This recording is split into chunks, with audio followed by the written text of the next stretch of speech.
Bismillahirrahmanirrahim. Assalamualaikum warahmatullahi wabarakatuh. Sahabat-sahabatku, arah juang dimanapun kalian berada, kita kembali dipertemukan, kita kembali berjumpa. Saya berharap sahabat-sahabatku tetap dalam keadaan sehat, tetap dalam keadaan dilancarkan segala urusan.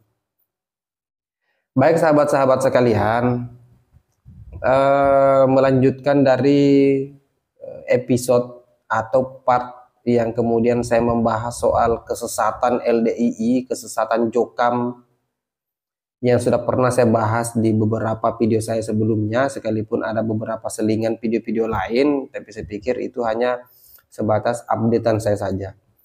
Nah, karena di channel ini juga membahas banyak hal, bukan hanya persoalan LDII, tapi saya juga membahas soal gerakan-gerakan radikal, gerakan-gerakan ekstrim, ataupun misalnya berita-berita yang lagi hangat, itu pasti saya bahas di channel ini juga. Jadi sahabat-sahabat yang mungkin penasaran dengan pembahasan-pembahasan saya yang lain yang tidak berkaitan soal LDII, silakan disimak video-video saya yang lain juga. Dan saya juga mengingatkan ya sahabat-sahabat sekalian, jika kalian ingin membantu saya, ingin support saya, silakan subscribe channel ini karena itu gratis, like juga.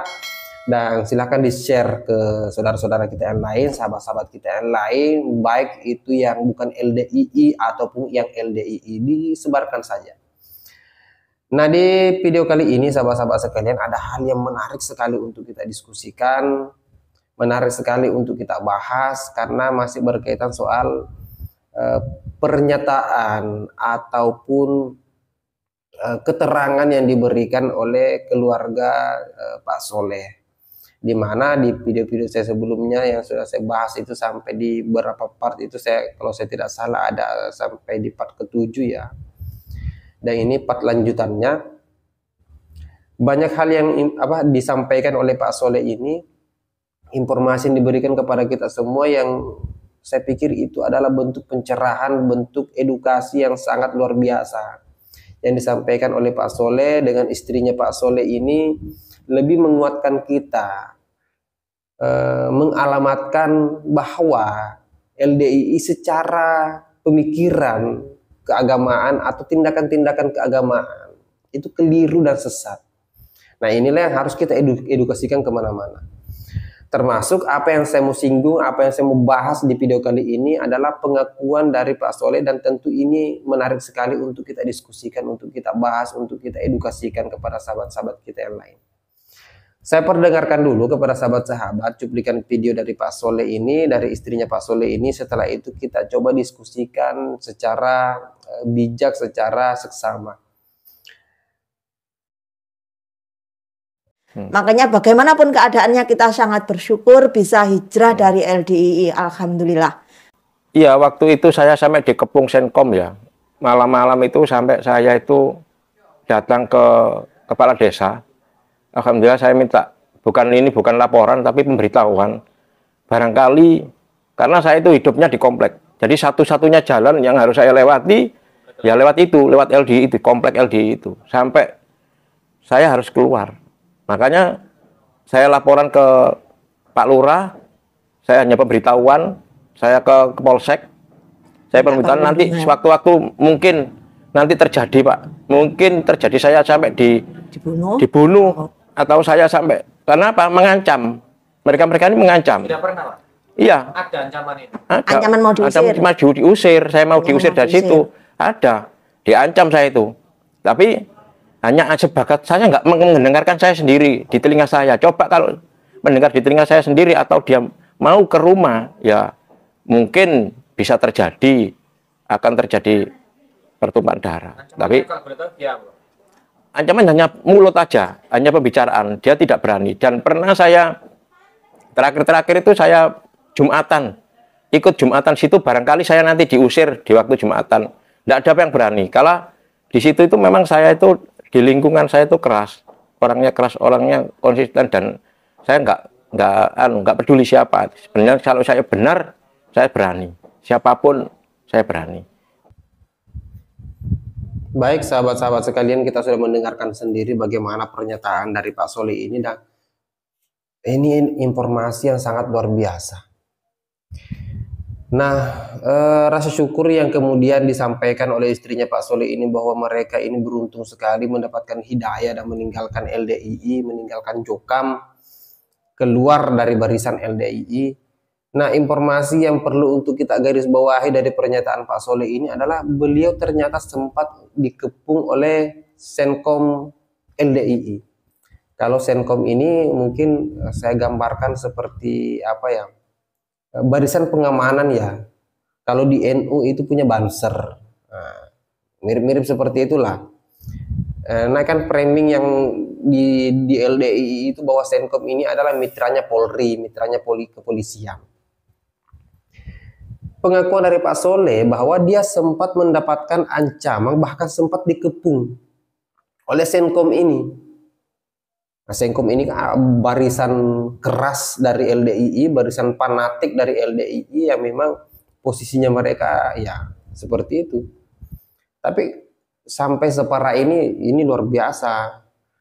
Ada beberapa video saya kemarin itu yang sempat ada yang berkomentar, mungkin dia adalah orang-orang LDII yang berkomentar itu bahwa menganggap pernyataan saya atau penyampaian saya itu dianggap sebagai sesuatu yang memfitnah LDII.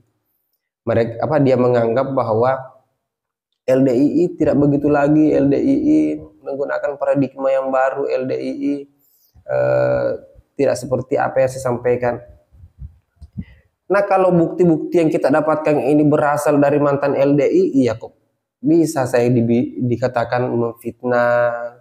Kemudian saya tidak membenci LDII secara mungkin individu-individunya itu, tapi secara gerakan dan kemudian misi kelembagaan LDII ya saya harus mengcounter itu, saya harus menyampaikan itu bahwa itu adalah sesuatu yang salah. Termasuk apa yang disampaikan oleh Pak Soleh ini, apakah kita bisa menganggap itu adalah sesuatu yang benar?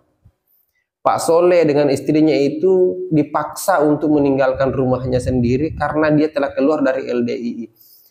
Ini aturan dari mana? Undang-undang apa yang digunakan oleh LDII mengusir seseorang dari rumahnya sendiri hanya karena persoalan Pak Soleh dengan istrinya telah keluar dari Islam Jamaah, telah keluar dari Jokam. Berarti ini kan hitungannya main hakim sendiri. Sampai harus mengancam Pak Soleh akan membunuh Pak Soleh. Pak Soleh ini telah kelabakan, mungkin panik, sampai mengharap ke Pak Lurah, mengharap ke Polsek setempat, meminta perlindungan. Ini parah kalau hal-hal seperti ini dilanjutkan, hal-hal seperti ini diaminkan oleh LDII. Jadi masanya ini LDII, kader-kader LDII, ya kalian berpikir jernih, coba belajar agama yang benar, belajar agama yang baik. Tidak melulu soal kalian yang paling benar, kalian yang paling suci, kemudian orang-orang yang ada di luar kalian ini adalah orang-orang yang kafir, orang-orang yang najis, orang-orang yang salah dan pada akhirnya akan masuk neraka. Ya, pemilik surga bukan kalian. Yang menentukan seseorang itu masuk surga dan neraka itu bukan kalian. Termasuk menghakimi Pak Soleh dengan istrinya ini landasannya apa? Apakah kalian adalah orang yang paling benar di dunia ini sehingga mampu mengusir Pak Soleh dengan istrinya? Ini kan bentuk-bentuk intimidasi yang saya pikir sudah mengarah kepada sesuatu yang ekstrim secara gerakan, radikal secara gerakan. Karena sudah mulai dinampakkan seperti ini, sudah mulai dimunculkan hal-hal seperti ini. Dan ini mungkin edukasi yang baru ya sahabat-sahabat sekalian. Jika video seperti ini dianggap sesuatu yang memprovokasi, sesuatu yang mungkin saya benci kepada LDII, saya pikir itu tidak benar. Karena saya pun membahas persoalan ini itu by data. Kita punya narasumber seperti ini, kita punya referensi seperti ini, ya kita mau bicara apa lagi? Jadi seperti itu ya. Jadi silakan sahabat-sahabatku yang masih ada di dalam LDII yang sementara menyaksikan video ini, berkomentarlah. Coba ceritakan pengalaman kalian. Atau mungkin ada tetangganya Pak Soleh yang pernah melakukan intimidasi dan pengusiran itu, coba berkomentar di sini. Supaya kita bisa clear, kita bisa berdiskusi dengan bijak, bisa berdiskusi dengan baik. Mungkin itu saja sahabat-sahabat sekalian. Ini masih ada beberapa episode ya soal pernyataan dari keluarga Pak Soleh ini. Dan kita akan ketemu di part selanjutnya. Semoga tidak bosan-bosannya sahabat-sahabat ini memberikan support, memberikan semangatnya kepada saya. Jika dianggap hal-hal seperti ini yang saya bahas memiliki poin edukasi, silahkan dibagikan, silahkan di-share kepada saudara-saudara kita yang lain. Mungkin itu saja akhir kata. Wallahul muwaffiq ila aqwamit thoriq. Assalamualaikum warahmatullahi wabarakatuh.